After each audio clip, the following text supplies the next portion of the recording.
Denoncimi një qytetari nxjerr në pah një tjetër mënyrë abuzimi që po ndodh përdit me qirat në Tiranë, të herë jo nga pronarët, por nga vetë agjencitë imobiliare.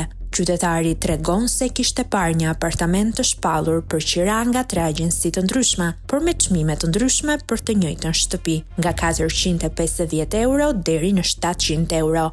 Në tentativë për të kuptuar pse ndodhte kjo, ai kontakton me pronarin, por përgjigjja ishte më skandaloze se sa çmimi vet.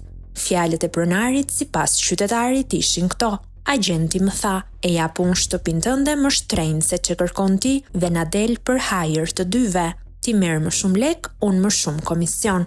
Pra nuk është më pronari ai që përcakton çmimin e qiras, por agjenti që meqense do të marrë përqindjen, ka interes të arrisë sa më shumë. Në këtë skem, humbsi vetëm është qytetari që kërkon të gjejë një banesë për të jetuar. Ironikisht, agjencia që teorikisht duhet të ndihmojë në gjetjen e një marrëveshjeje të ndershme, në realitet po sillet si ndërmjetës me mision të vetëm të fryjë çmimin për të fryrë depin. Këto praktika po shkatrojnë totalisht logjikën e tregut. Në vend që çmimi të reflektojë vlerën reale të një banese, ai vendoset sipas tekave të atij që pretendon se di të shes. Sot në Shqipëri mund të shohësh të njëjtën shtëpi në 2 faqe, njëra me titull apartament komod me çmim të arsyeshëm, tjetra luksoz vetëm për klient serioz. Në të vërtetë është po ajo kuzhinë me mobilje të 2005-s dhe dritare që nuk mbyllen mirë.